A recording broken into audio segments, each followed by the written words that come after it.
over skincare and how to do the consult for the patient that has topicals. And I'm recording this from South Carolina, where I see a little different skin obsessiveness or lack of obsessiveness than I do in Michigan. So in Michigan, we have less sun. People are a little more obsessive about their skin. Even different countries, they have different ways they approach skincare.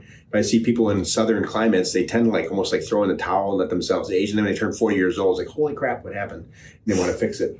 So I'm doing the consult. I've trained the staff in South Carolina. When they hear me say to the patient, well, your skin looks good. What are you doing? This is not a sales thing. I just want to kind of cover and make sure they're using things that are appropriate. And they're usually on an Obagi or something that's a good quality skincare. They're usually on a retinol at night and a vitamin C in the morning and glycolic. And I just tell them, stick with it. It'll help you out. And if I don't say your skin looks great, what are you using? I say, what are you using for skincare? Kind of means your skin looks like crap. And then we're going to talk about what we're going to do to make your skin look better. So that's kind of the giveaway, is that I ask them and they're going to say, I'm washing my face with Dove. That's why you look like that. Okay. So now we're talking about what are the steps. Now there's a few things that we're offering in South Carolina. And one of the things that happens is that when people are unsuccessful at something, let's say getting people on skincare, they would like to pick something else to be unsuccessful at, which I mean like adding more SKUs or more products that they're not going to sell either. So really, if we narrow it down to a very narrow, simple things that work for everybody, we can really have an impact on people's skincare. And there's all these different, if you go to Target, there's multiple lines of skincare and it's kind of confusing. So what are the big ones? I'm going to go over that. So vitamin C is something that we would use in the morning. Now, this particular vitamin C that we use, Radiant C, it's got multiple forms of vitamin C, and it's a stabilized vitamin C, meaning it doesn't want to oxidate on its own. And actually, it gets absorbed very slowly, unlike some other vitamin Cs you might buy. So medical grade vitamin C typically is going to be more stable. There's going to be multiple forms of vitamin C. It's got a little other vitamins like vitamin E to stabilize it as well. And it'll absorb more slowly, so they can use a much stronger form without turning red. Okay, we're using that in the morning. Now, vitamin C bonds to your tissues, into your dermis, into the skin, for about 36 hours. And it particularly protects collagen against ultraviolet light degradation and elastin. So collagen would makes your skin thick and not be thin and wrinkly. And elastin makes it kind of spring back. So those are both youthful effects of your skin. And vitamin C is really key to helping that out. Taking vitamin C orally doesn't help it much. It doesn't hurt though. It doesn't help much. Also, vitamin C helps the skin brighten. So it'll be less creation of pigment and skin irregularities. So it'll actually lighten up a little bit with vitamin C. Now, it won't make a person who's darker skin, lighter skin, but it helps lighten up unevenness to skin. So that's the key. The second one is some kind of a vitamin A or retinol. Now there's retin A, which is an acidic form of vitamin A. There's Accutane, which is an oral form of vitamin A. There is multiple different synthetic forms of vitamin A's that are drugs that we use. And there's vitamin A's we use cosmetically, which is usually a retinaldehyde type, which is probably the weaker one, and a retinol, which is the kind of best cosmetic one, and also for acne and wrinkles. Now in the retinol, this one's called tretinool. It's a little bit different form. There's numerous forms of vitamin A. This has also a little bit of vitamin C and a little bit of vitamin E in it. Now this is 1% I'm holding here. Somebody that's not been on it before will use like 0.5%.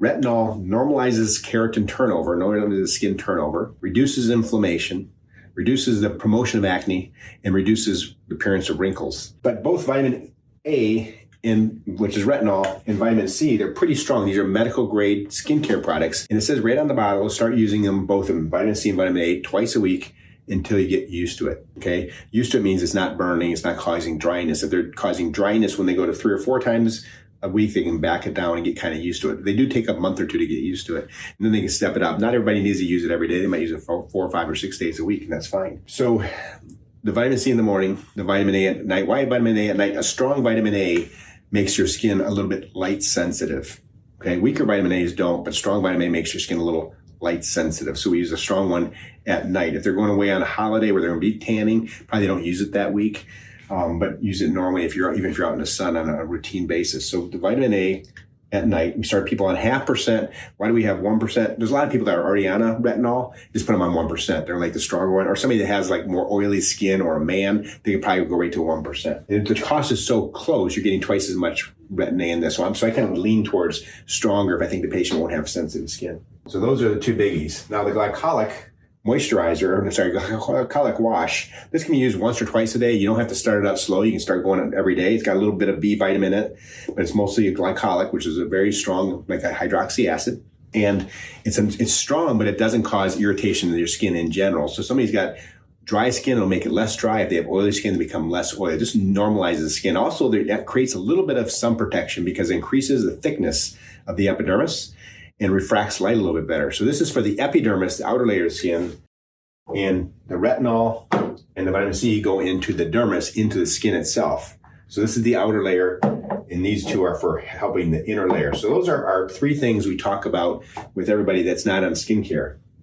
Now, moisturizer. If they're not on a moisturizer, I really like the face silk. We've been using this for years. The patients love it. I'm going to give you the ingredients, okay? And it's like, you don't have to read the patient ingredients, but it's got aloe, leaf juice, glycerin, some words you can't pronounce, some B vitamins, some tocopherols, which are like a vitamin E, some ascorbic palmate, which is vitamin C, green tea, ubiquinone, which is CoQ10, superoxide dismutase, blah, blah, a bunch of anti-inflammatory stuff. So the face silk is for somebody who's got sensitive skin. They just make their skin less sensitive. It's a great moisturizer. I'm not really heavy on changing people moisturizer if they love what they have, because it's not really medical grade. I shouldn't say it's not really medical grade. There's not really a big difference between them. There's a bunch of anti-inflammatories, but I love this one because it's so cooling and soothing, and it makes people's skin better. If they have acne, it doesn't stimulate acne. So this is really good for people with sensitive skin. In general, anybody can use it. Then there is the Eye Rescue. Okay, so the Eye Rescue it does have vitamin E in it, does have vitamin C in it, does have vitamin A or retinol, and all very weak forms of each, because right around the eye skin, it doesn't take much. So we're not using a strong vitamin A, we're not using a strong vitamin C, because the skin underneath your eyes is very, very thin. So we're doing the vitamin C, we're going the full face and Eye Rescue on the eyelids. Okay, so this is a mild vitamin A, mild vitamin C, mild vitamin E, mild vitamin K. And the last one is the Eventone Age Defense. So this is for people with uneven skin pigment. So I'm reading what's in here again: kojic acid, vitamin C, bearberry, white mulberry, green tea, milk thistle. These are all very potent anti-inflammatories. And the hydroquinone are little bottles that we add to it. We make it 2, 4, 6, 8%. 2% is non-medical grade. 4% of is a prescription. So the provider's got to write it on the face sheet that they're getting the prescription. I usually start people at 6%. And typically, there's a condition that's kind of rare where people have a problem with their skin and nails with using too much hydroquinone. We've never had a problem with that because we put people on 6%. People can go on it all the time, but there's no reason they have to. So typically, I'll have people buy a box of this. It lasts about 2 months. 3 months if they're careful with their pads and they wring them out and you can use pads a little bit longer. For 2 or 3 months, take a break for a month or so and then start it up again. They don't need to use it continuously. They'll get the same value by using it and giving a month break every couple months. So when you're evaluating the patient for their skincare, I'd look at their skin. If their skin looks great, I kind of ask what they're doing for skincare. I'm curious what people are doing. I learn about products that way. And there's certain brands that I know from doing this for several years that are really very good. If you have no idea what brand you're using, you say, how much does it cost? If it's $10 a month, it's crap. And it costs, $50 a month. They got really good stuff. They're really good stuff. For example, if we bought the face silk, the vitamin C, the retinol, vitamin A, and a glycolic, people are looking at about $230 for about 3 or 4 months. So looking at, it's a $50 to $70 a month in general. And that's probably like what people should plan on sort of spending for their skincare, and then sunblock on top of that. When you're doing the consultation, the patient's skin looks really severely rough. Don't give up on them. They're not doing anything now. And they're really coming into us because they want expert advice. Most of you have a working knowledge of Botox that exceeds the average injector, the average plastic surgeon, the average dermatologist in North America. Those people that are working on the front lines, that are ultrasound techs or medical assistants or checkout and check-in, you know more about Botox than the average plastic surgeon and the average dermatologist. Okay?